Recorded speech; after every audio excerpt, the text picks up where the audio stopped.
What's up YouTube, this is some Yu-Gi-Oh freak here bringing you with my first video. Please excuse this text-to-speech voice, as I do not have a recorder or camera. Please also excuse that I'm going to use this cheap PowerPoint program to show my Skull Servants deck. Thanks for accepting my idiotic failure. Anyways, this video is mainly a contest entry for Tylenol LPM's 1500 subscriber contest. The rules are to create an original deck that doesn't use any generic cards. He is a really awesome guy, so make sure to check him out. Congratulations to him for this amazing milestone. His channel, along with the deck list, will be in the description. Well, I'm done rambling, so let's get started. The main objective of the Skull Servants deck is to send all of the Skull Servants to the graveyard and to keep the King of the Skull Servants on the field for a possible OTK. There are numerous combos and chances to swarm. I chose this deck because I believe that, with more set releases, that this deck could soon be Tier 1. The first card is obviously the King of the Skull Servants. I run 3 of these because they are practically broken and are the big boss monsters. Its ability allows its attack to be multiplied by 1000 for every monster with the name Skull Servant in the graveyard. There are 4 types of monsters with the name Skull Servant that I will discuss about later on. The King of the Skull Servants attack could go up to at least 11,000 attack in this deck. The next card is, the Skull Servant. Its main purpose is to stay in the graveyard to supply the king with attack power. I run 3 of these.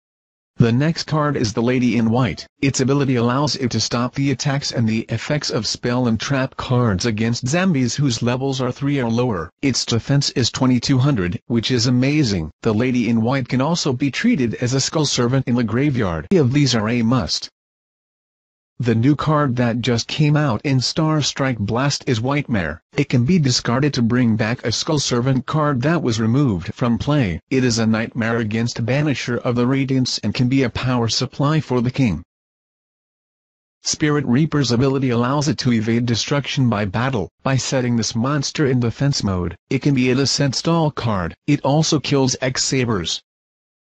As a staple in pretty much any zombie deck, Plaguespreader Zombie makes its list here as a tuner. Being level 2, it is not too hard to synchro it. It can also be revived from the graveyard instantly due to its effect. Up next is Zombie Master. It could be an 1800 attack beat stick and can revive zombie monsters from the graveyard. I use 2 of these. Mezuki is a staple.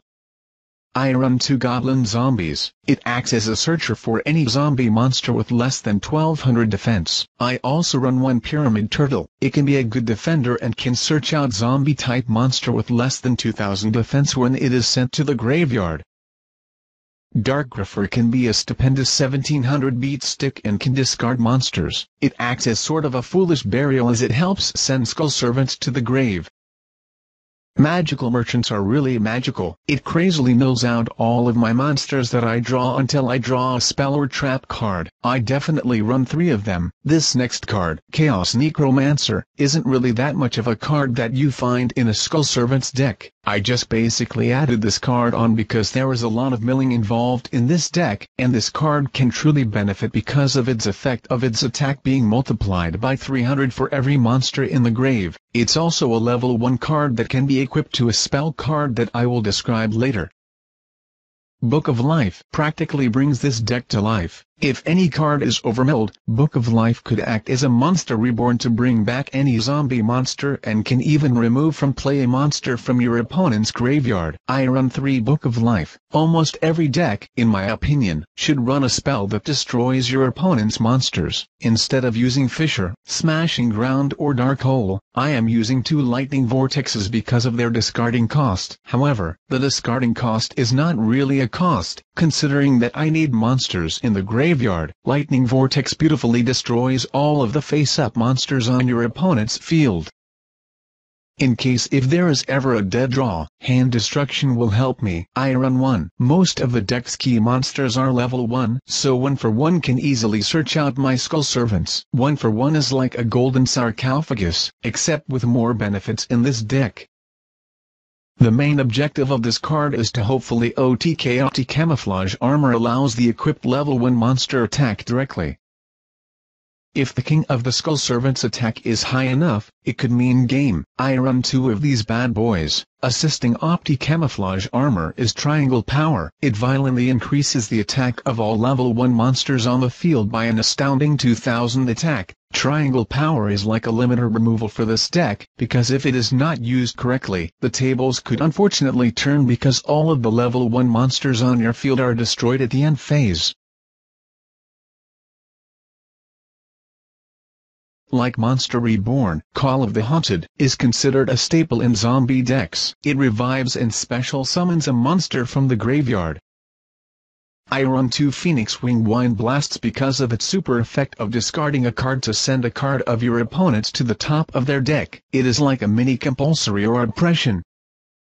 Since most of the monsters in this deck are under level 4, Gravity Bind can be a descent stall card and can actually win games. Its effect allows it to stop all level 4 or higher monsters from attacking. I run 1 of these. Now on to the extra deck. Equals 3. I run 1 Ally Justice of Catastor, 1 Brionac, 1 Revived King Hades and 1 Archfiend Zombie-Skull. Ally Justice of Catastor is a lethal weapon against non-dark monsters. Brionac can send Wightmares, the Lady in White, and Skull Servants to the grave while clearing the front and back rows of your opponent, making this synchro a must. Des can stop manipulation of your opponent's graveyard, and is also a descent 2450 beat stick.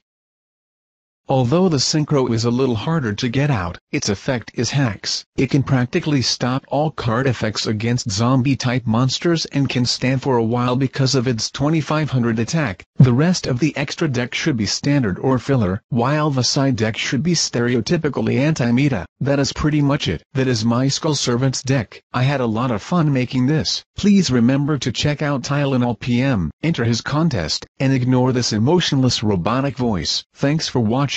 Good luck to everybody else in the contest, and peace.